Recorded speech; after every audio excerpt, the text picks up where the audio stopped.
Hello my dear students. तो आज हम लोग क्लास 10th के उसी लेक्चर को आगे कंटिन्यू करते हैं। हम लोग 4 लेक्चर पढ़ चुके हैं क्लास 10th के, जिसमें से हम लोगों ने पढ़ चुका है। सबसे पहला लेक्चर था इंट्रोडक्शन ऑफ लाइट, उसके बाद हम लोगों ने पढ़ा था what is light and reflection. तीसरे लेक्चर में पढ़ा था हम लोग रिफ्लेक्शन एंड इट्स टाइप, और फोर्थ लेक्चर में हम लोगों ने पढ़ा था कि टर्मिनोलॉजी क्या होती है, रिफ्लेक्शन की टर्मिनोलॉजी क्या होती है, शब्दावली के बारे में हम लोगों ने अध्ययन किया था। और हम लोगों ने समझा था incident ray, reflected ray, incident point, plane mirror, ये सब प्लेन मिरर का रिफ्लेक्टिंग सरफेस, ये सब हम लोगों ने समझा था। अब हम लोग उसी टॉपिक में आगे बढ़ते हैं और अपने लेक्चर नंबर 5 को लेकर के आए हैं, जिसमें हम लोग पढ़ेंगे प्लेन मिरर के बारे में। किसके बारे में समझेंगे? प्लेन मिरर के बारे में। तो बच्चों लोगों, आज हेडिंग डालिए प्लेन मिरर। वैसे प्लेन मिरर हम लोगों में नहीं है, सिलेबस में नहीं है, बस हम लोग इसकी प्रॉपर्टीज डिस्कस करेंगे, क्योंकि कभी कदार इसका एक आध क्वेश्चन आ जाता है। तो प्लेन मिरर,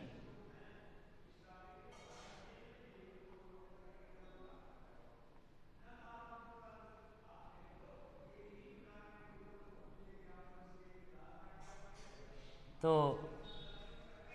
स्वागत है सभी बच्चों का मेरे इस प्यारे से YouTube चैनल एमर्स एकेडमी में, और मैं आपका प्यारा सा गौरव मिश्रा। चलो तो एक बार देख लें, दिख रहा है कि नहीं दिख रहा है? ओह, नहीं दिख रहा। चलो इसको मिटा के नीचे से हम लिख देते हैं। हेडिंग डालो बच्चा लोगों, प्लेन मिरर।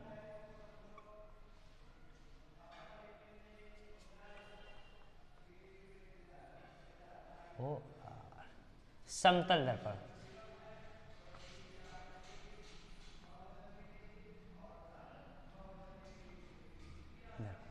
तो इसमें हम लोगों को डिस्कस करना है, इसकी प्रॉपर्टीज के बारे में हम लोग डिस्कस करेंगे। तो सबसे पहले इसकी डिफिनीशन हम तुमको बाद में बता देंगे, अभी स्फेरिकल मिरर बताएंगे तब हम तुमको बता देंगे इसकी डिफिनीशन, और अभी इसकी प्रॉपर्टीज डिस्कस करते हैं। प्रॉपर्टीज डिस्कस करने के पहले हम लोग रिफ्लेक्टिंग सरफेस के कुछ न्यूमेरिकल लगा लेते हैं, क्योंकि उस दिन हमने बताया था कि हम कुछ रिफ्लेक्टिंग सरफेस के तुमको रिफ्लेक्शन के न्यूमेरिकल कराएंगे। तो देखो रिफ्लेक्शन के 1-2 न्यूमेरिकल कर लेते हैं।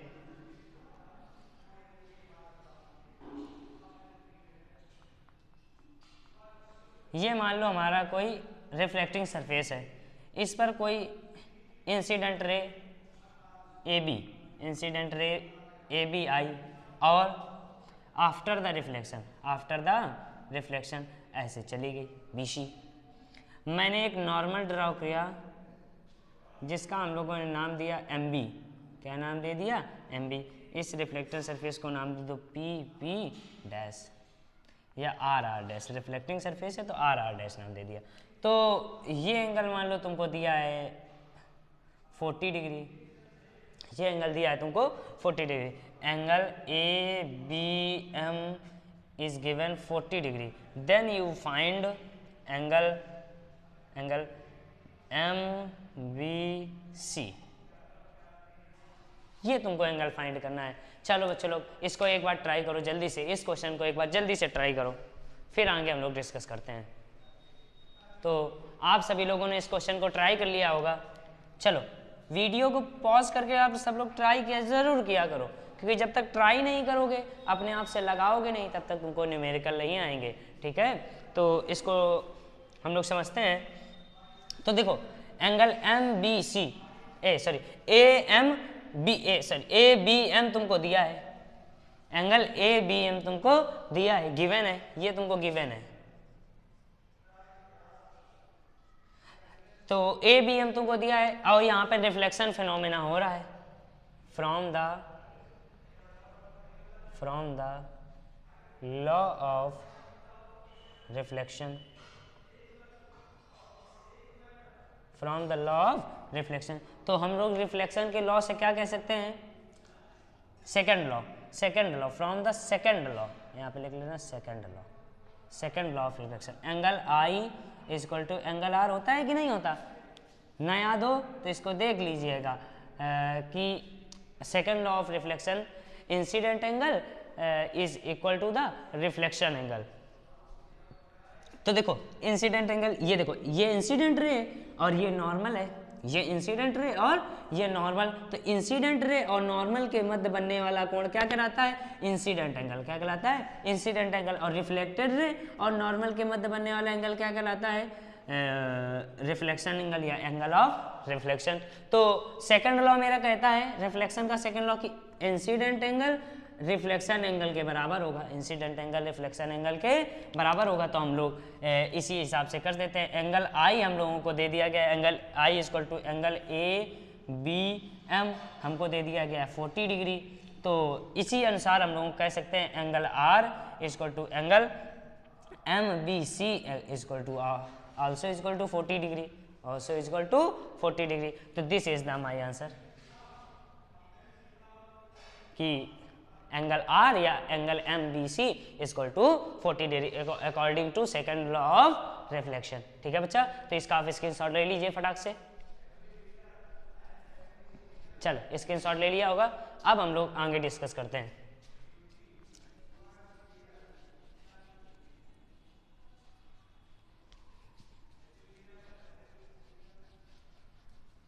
अच्छा, दूसरा क्वेश्चन मान लो इसी तरह से है, तुमको दे दिया गया है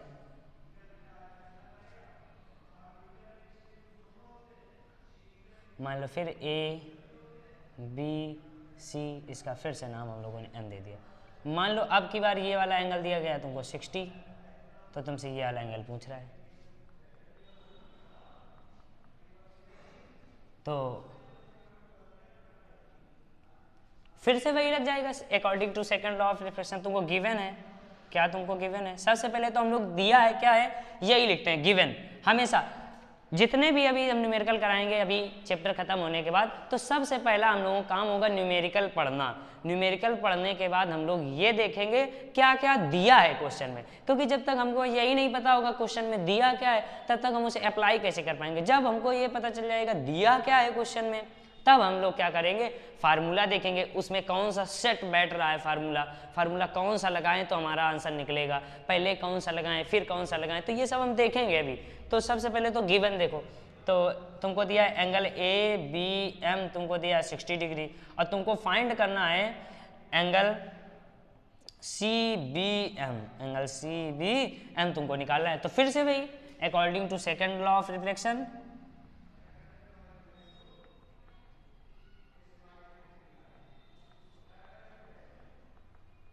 according to second law of reflection हम लोग क्या कह सकते हैं, angle A B M is equal to the angle I equal to the कितना दिया तुमको 60 डिग्री। और देखो रिफ्लेक्टेड इंसिडेंट रे और नॉर्मल के बीच बनने वाला कोण क्या कहलाता है, इंसिडेंट एंगल। तो इंसिडेंट एंगल एंगल आई कहलाता है, तो एंगल आई तुम्हारा कितना दिया है 60 डिग्री। अब तुमको निकालना है एंगल सी बी एम, जिसे हम लोग एंगल आर कहते हैं। According to second law of reflection angle I is equal to the angle R. तो एंगल आई तुमको इतना दिया है, तो एंगल आर तुम्हारा क्या होगा, एंगल आर तुम्हारा होगा 60 डिग्री। एंगल आर तुम्हारा कितना होगा 60 डिग्री, जो ये आंसर हो जाएगा, जो ये तुम्हारा क्या हो जाएगा आंसर। तो देखो समझ आया कि नहीं आया सब लोगों को बच्चों, angle A B M 60 degree होगा, तो angle M B C is also 60 degree, क्योंकि एंगल आई एंगल आर के बराबर होता है according to second law of reflection. चलो इसका भी स्क्रीनशॉट ले लीजिए, फिर और अच्छा क्वेश्चन करते हैं। चलो अब दूसरा क्वेश्चन करते हैं। तो दूसरा क्वेश्चन क्या है,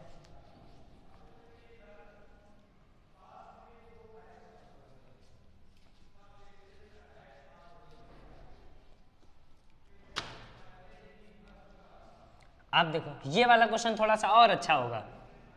अभी तक तो हम लोग सिर्फ थोड़ा सा दिमाग लगा रहे थे, जो दिया था वही सा आंसर आ जा रहा था। अब थोड़ा सा दिमाग लगाएंगे, इसमें कठिन नहीं है पर इसमें थोड़ा सा क्या है दिमाग लगाना है। फिर से हम लोग वही मान लेते हैं ए बी सी, ये रिफ्लेक्टेड रे होगी, ये इंसिडेंट रे होगी, एम बी हमारा क्या होगा, नॉर्मल होगा। अब की बार तुमको हमने थोड़ी सी चालाकी करके हमने मान लिया तुमको ये दे दिया 45, ये कितना दे दिया तुमको 45, तुमको हमने दे दिया मान लो इसे आर आर डैश, तो तुमको हमने दे दिया गिवन, तुमको दे दिया हमने angle A B R is 45 degree, 45 degree. Then तुमको फाइंड करना है angle C B M, angle C B M, ये आपको फाइंड करना है। देखो इस क्वेश्चन को पॉज करो वीडियो और ट्राई करो, ट्राई करो फटाक से, ट्राई करो, ट्राई करो, देखते हैं बच्चे, मेरे प्यारे बच्चे लगा पाते हैं इस क्वेश्चन को कि नहीं लगा पाते। देखो आपको ये वाला एंगल दिया है ए बी एम, ये एंगल दे दिया है ए बी एम। अब आपको ये वाला एंगल निकालना है, ये वाला एंगल आपको फाइंड करना है। एंगल सी बी एम कह दें या एम बी सी कह दें, कुछ भी कह दें, ये वाला एंगल आर निकालना है, रिफ्लेक्शन एंगल, ये वाला आर निकालना है। तो अभी हम लोगों ने पढ़ा कि angle I is equal to the angle R, तो सबसे पहले किसी तरह से हमको एंगल आई पता चल जाए तो हम लोग आर निकाल देंगे फटाक से, क्योंकि रिफ्लेक्शन लॉ होता है incident angle is equal to the reflection angle. तो सबसे पहले हम लोग किसी तरह से ये वाला एंगल निकाल लें, एंगल ए बी एम, किसी तरह से ये एंगल आई हमको पता चल जाए तो हम लोग एंगल आर निकाल देंगे। तो हम लोग देखो एंगल आई कैसे पता करेंगे, देखो इधर देखो, एक मिनट, ये मान लो हमारी कोई रिफ्लेक्टिंग सरफेस है और ये हमारा नॉर्मल है, ये हमारा क्या बना है, नॉर्मल बना है। तो नॉर्मल और रिफ्लेक्टिंग सरफेस के बीच में सदैव 90 अंश का कोण बनता है। कितना बनता है, सदैव 90 अंश का कोण बनता है, ये समझ लो तुम। देखो उसका नाम ही है नॉर्मल अभिलंब, अभिलंब, तो लंब कह दें या अभिलंब कह दें, तो जब भी अभिलंब किसी सरफेस पर गिराया जाता है या खींचा जाता है तो सदैव उस पृष्ठ से, उस सरफेस से 90 डिग्री का कोण बनाता है। कितने का कोण बनता है, 90 डिग्री। जिस सरफेस पे, मान लो ये सरफेस है, यहाँ से ये अभिलंब डाला गया तो इन दोनों के बीच में सदैव 90 डिग्री का कोण बनता है। सदैव अभिलंब और सरफेस के मध्य 90 डिग्री का कोण बनता है, ये सदैव याद रखो। तो हमको वैसे ही यहाँ समझो, ये और ये मतलब बड़ा, ये देखो ऐसे देख लो, ये 90 अंश होगा कि नहीं होगा, और ये तुमको 45 दिया है तो ये कितना आ जाएगा, 45 आएगा कि नहीं आएगा। देखो कैसे आएगा, हम बताते हैं तुमको। एंगल मान लो M B R, angle M B R तुमको दिया है 90, कितना 90 दिया नहीं है, हमको पता है, ये हम लोगों को पता होता है कि 90 होगा। तो एंगल एम बी आर को जैसे हमको तोड़ के लिखना है तो हम ऐसे लिख सकते हैं, angle A B R, angle A B R plus angle A B M plus angle A B M, ऐसे लिखा जा सकता है कि नहीं लिखा सकता भाई। ये पूरा एंगल है तो हमने इसे इस पार्ट में तोड़ दिया, इस पार्ट में तोड़ दिया, तो इस दोनों को मिला करके हमारा ये पूरा का पूरा ये बन जाएगा। ठीक, अब देखो एंगल एम बी आर, तो ए बी आर की तुमको वैल्यू पता है, ए बी आर तुमको दिया, देखो चाहे ये ए बी आर तुमको 45 डिग्री दिया है तो 45 डिग्री रख दिया, प्लस ए बी एम तुमको निकालना है, ए बी एम तुमको निकालना है, तो इसमें मान लो आई है इसकी वैल्यू तो आई लग देते हैं, एंगल आई। तो एम बी आर तुमको पता है 90 डिग्री होता है, माइनस 45 डिग्री प्लस में एंगल आई। अब देखो एंगल आई तुम्हारा यहाँ से कितना आ जाएगा, 90 डिग्री माइनस 45 डिग्री, हमने 45 को इधर भेज दिया, तो angle I 45 degree, angle I also is equal to the 45 degree. ठीक, अब देखो, चलो इतना लिखा रहने दो, इतने का स्क्रीनशॉट लो, फिर हम और बताते आगे। लो लो लो जल्दी से लो, इधर बता दे, इधर साइड में, या हटाओ, इसका स्क्रीनशॉट ले लो फिर हम बताते हैं। चलो इसको हटा देते इतना।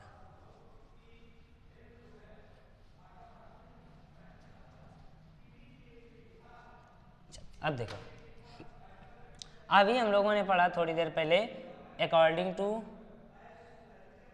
Second law of reflection, according to second law of reflection क्या होता है, angle I is equal to the angle R, ये हमारा सेकेंड लॉ होता है रिफ्लेक्शन का। तो एंगल आई तुमको 45 दिया है, 45 डिग्री, तो एंगल आर भी कितना होगा 45 डिग्री। यही हमको निकालना था एंगल एम बी सी, क्योंकि angle R equal to the angle M B C, this is the 45 degree, this is the our answer 45 degree. बताओ बच्चों, इसमें कोई किसी को दिक्कत हो तो पूछ सकता है हमसे, किसी को कोई किसी बच्चे को कोई दिक्कत हो तो हमसे कमेंट में पूछ सकता है, भैया ये वाला आप क्वेश्चन दोबारा से बता दीजिए, तो हम अगले लेक्चर में उसे दोबारा से कंफ्यूजन दूर करने की कोशिश करेंगे। आप इसका स्क्रीनशॉट ले लीजिए फटाक से। चलो अब हम लोग आगे से बढ़ते हैं और तुमको ये क्वेश्चन हम लोग घर के लिए देंगे, देखते हैं वो आप लोग क्वेश्चन करते हैं या नहीं करते, फिर और उसका आंसर कमेंट में बताएंगे। अगर नहीं आएगा तो फिर हम लोग कल डिस्कस करेंगे उसको, ठीक है। आप लोग क्वेश्चन लगाना जरूर।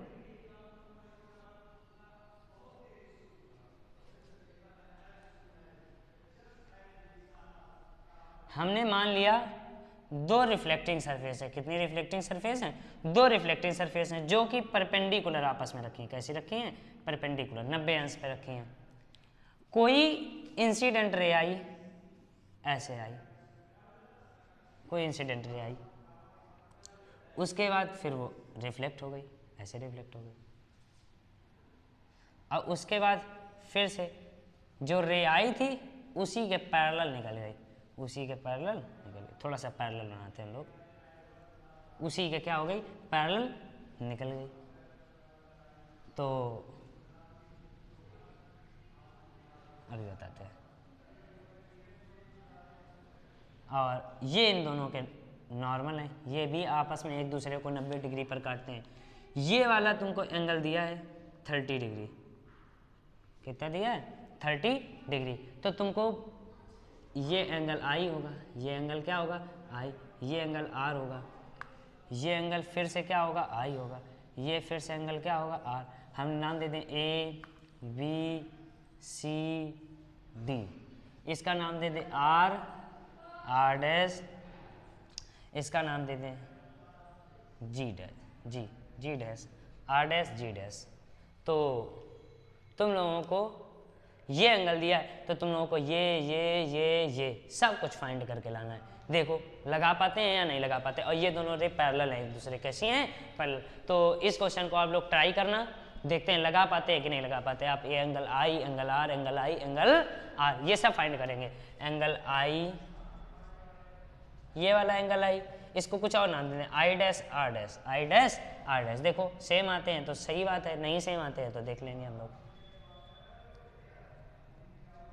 सेम तो नहीं आएंगे, एंगल आई डैश, दोनों तुमको निकालना है। Angle I dash, angle R dash, सब तुमको निकालना है। एंगल आर भी निकालना है, एंगल आर भी निकालना है, सब निकाल ले तुमको ये चारों, ठीक है। आप इसका स्क्रीनशॉट ले लीजिए फिर जल्दी से। चलो अब हम लोग properties of plane mirror discuss करते हैं। Properties of plane mirror, properties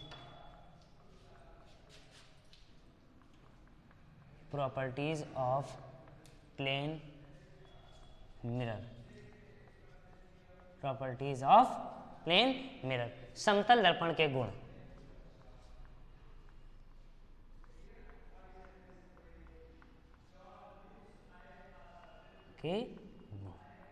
तो देखो समतल दर्पण के गुण, हेडिंग डाल लीजिए प्रॉपर्टीज ऑफ प्लेन मिरर, ठीक है।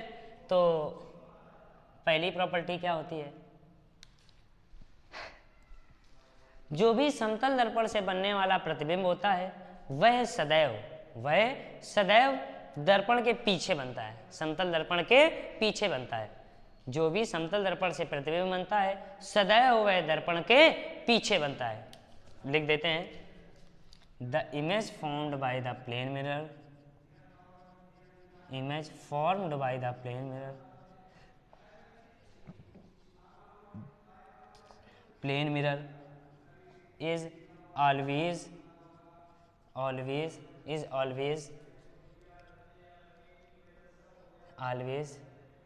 the image formed by the plane mirror is always formed behind the plane mirror.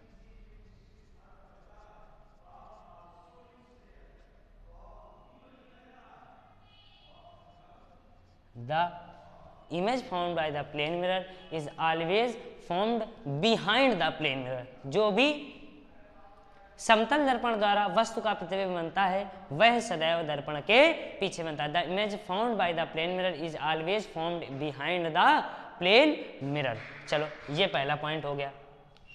और जैसे इसका डायग्राम बनाना चाहे तो हम लोग बना सकते हैं. जैसे मान लो ये हमारा प्लेन मिरर रखा हुआ है, एक साइड में हमने कोटिंग कर दी. यहाँ मान लो कोई वस्तु खड़ा है जिसके नाक वाक भी बनी है, ऐसे करके बाल भी बने हैं, ऐसे करके दो चुटैयाँ भी बनी हैं और ऐसे करके वो बच्चा बना हुआ है. इस प्लेन मिरर पे ऐसे खड़ा हुआ है, इस प्लेन मिरर पे ऐसे आकर के खड़ा हुआ है. ये बच्चा बना हुआ है, इसका ऐसे भी से भी बना चुटैयाँ, ऐसे भी निकाल दो. एकदम बिल्कुल करली स्टाइल वाला बच्चा बना. इसका नाम रख दो गोधूली. क्या नाम रख दो? गोधूली. गोधूली गोधूली गोधूली गोधूली नाम रख दिया. तो इसका इमेज जो बनेगी इधर साइड बनेगी ऐसे ऐसे. ये गोधूली, ये इसकी सदैव जो इमेज बनेगी ऐसे बिंदी लगा दो तो ये सदैव कहाँ बनेगी? इधर साइड में. गोधूली कहाँ बन जाएगी? दर्पण के पीछे.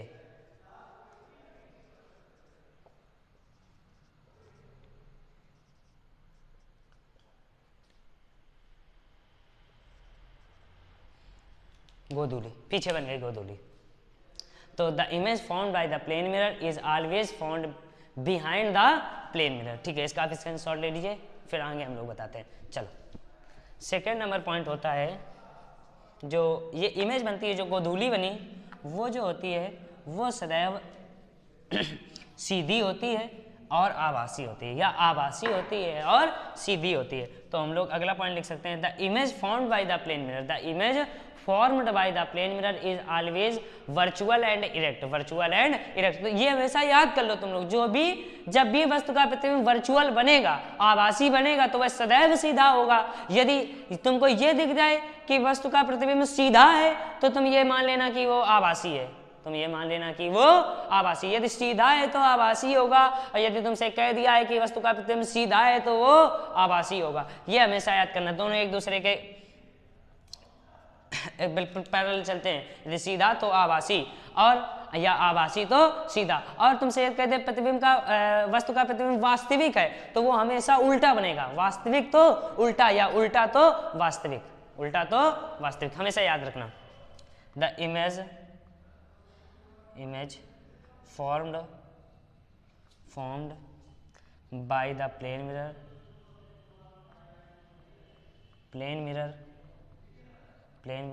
is always virtual and erect. जो भी प्लेन मिरर से, समतल दर्पण से वस्तु बनेगा उसका प्रतिबिंब सदैव आभासी तथा सीधा होगा. Virtual and erect. ठीक है, आप इसका स्क्रीनशॉट लीजिए, फिर हम लोग आगे के पॉइंट डिस्कस करते हैं. चलो अगला पॉइंट देखो.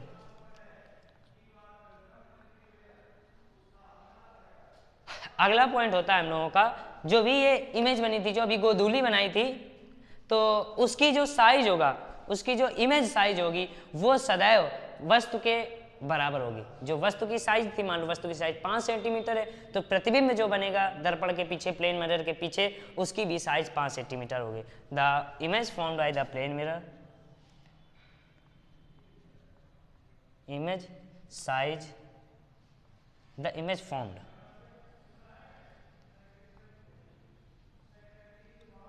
by the plane mirror, formed by the plane mirror double R over mirror is same size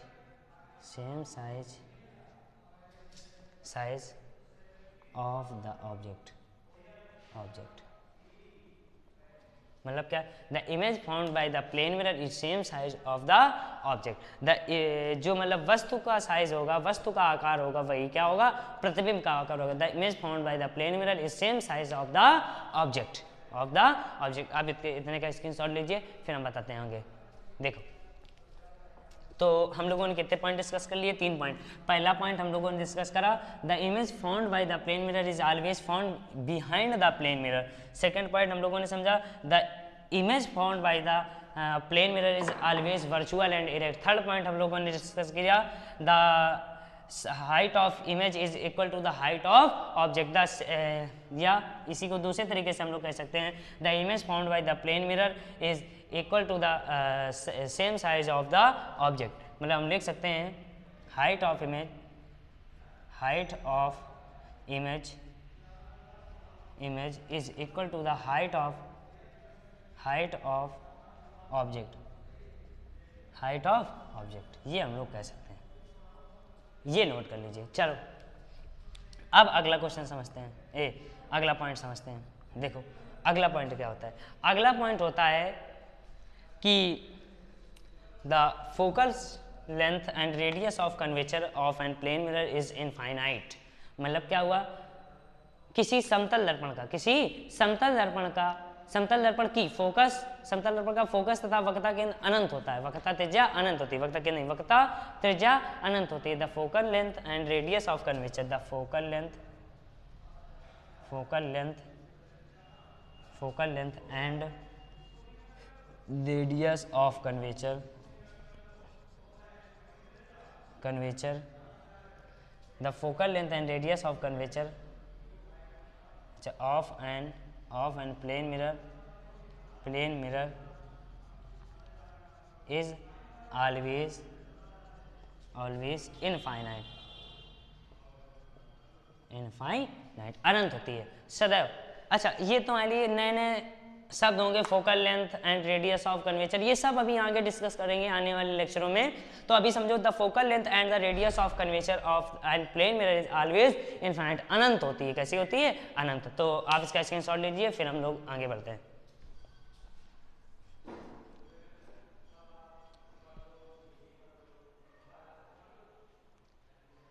ठीक है, ले लिया होगा। चलो अब हम लोग आगे डिस्कस करते हैं। इसके 4 पॉइंट डिस्कस हो गए।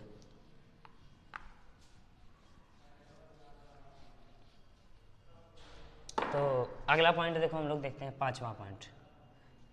5वां पॉइंट में हम लोग कहते हैं कि अगर हमको अपने समतल दर्पण में अपना पूरा प्रतिबिंब देखना है, पैरों से लेकर अंगूठे के पास से लेकर अपने सर का पूरा प्रतिबिंब देखना है, तो हमें क्या करना पड़ेगा, जो दर्पण का साइज होगा वो अपने आकार का कम से कम आधा लेना पड़ेगा, कम से कम आधा। जैसे मान लो कोई व्यक्ति है, मान लो 15 सेंटीमीटर का ऑब्जेक्ट रखा, हमने पेन रख दिया, पेंसिल रख दी 15 सेंटीमीटर के। यदि इसको समतल दर्पण से पूरा देखना है तो कम से कम उस दर्पण का साइज 7.5 सेंटीमीटर होना चाहिए। यदि ये 15 का है तो उसका 7.5 कम से कम होना चाहिए। उससे ज़्यादा हो जाए तो फिर तो बनेगा। तो अगर पूरा साइज देखना है तो कम से कम, यदि ये 15 सेंटीमीटर का है तो उसका साइज होना चाहिए 7.5 सेंटीमीटर का। यदि कोई मान लो 6 फुट का आदमी है तो कम से कम जो दर्पण का साइज होना चाहिए वो 3 फुट होना चाहिए। कितना होना चाहिए, 3 फुट होना चाहिए। चलो इसी को हम लिख लेते हैं, to see the full size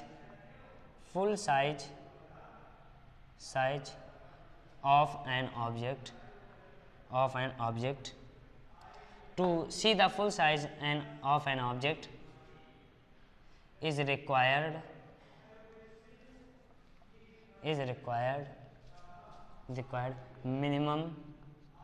minimum half size of the plane mirror,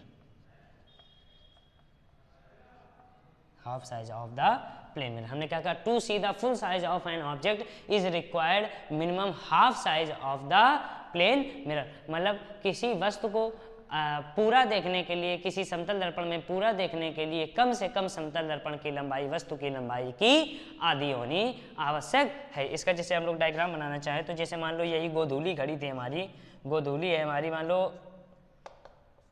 20 centimetre की, कितनी है 20 सेंटीमीटर की। देन जो समतल दर्पण होना चाहिए उसकी लंबाई होनी चाहिए 20/2 अर्थात 10 सेंटीमीटर। या सीधे सीधे हम कहते हैं मान लो गोधूली की ऊंचाई h सेंटीमीटर, कितनी सेंटीमीटर है h सेंटीमीटर है, तो जो दर्पण की प्लेन मिरर की ऊंचाई होनी चाहिए वो h/2 मिनिमम h/2 हो।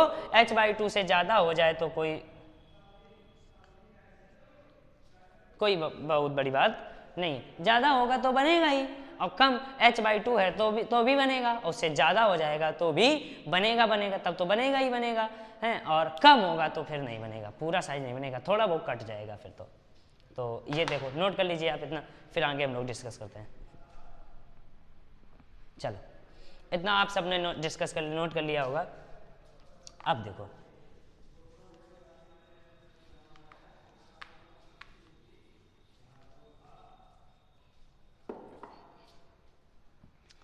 तो बच्चों अभी इसके 4-5 पॉइंट बचे हुए हैं, तो वो हम अपने अगले लेक्चर में डिस्कस करेंगे। तो आप जो हमने क्वेश्चन आपको दिया था वो आप लोग ज़रूर लगाएं, और अभी इसके 3-4 पॉइंट बचे हैं, 3 लगभग पॉइंट बचे हैं, 3, तो वो हम लोग आने वाले अगले लेक्चर में इसी के पढ़ेंगे, पार्ट 2 में पढ़ेंगे। तो आप पढ़ते रहिए, नोट्स बनाते रहिए, खूब अच्छे से पढ़ाई करें, नोट्स बहुत अच्छे से मेंटेन करें, ठीक है। नोट्स डेली बनाना, क्योंकि हम एक दिन में केवल एक ही वीडियो डालते हैं, इस वजह से आप, क्योंकि डालने का भी मकसद क्यों है, एक दिन में एक वीडियो डालने का ये मकसद है कि आप डेली का डेली पढ़ें। 30 मिनट के वीडियो को 2 बार पढ़ लें, 3 बार पढ़ लें एक दिन में, तो बहुत अच्छे से समझ में आ जाएगा। और कोई भी प्रॉब्लम हुआ करे तो तुरंत आप हमसे कमेंट में पूछ लिया करें कि भैया ये नहीं आया, ये नहीं आया, ये बता दीजिए, ये दोबारा डिस्कस कर दीजिए, तो हम उस चीज़ को दोबारा से डिस्कस कर सकते हैं, ठीक है। तो खूब पढ़ें, खूब बढ़े। धन्यवाद बच्चों।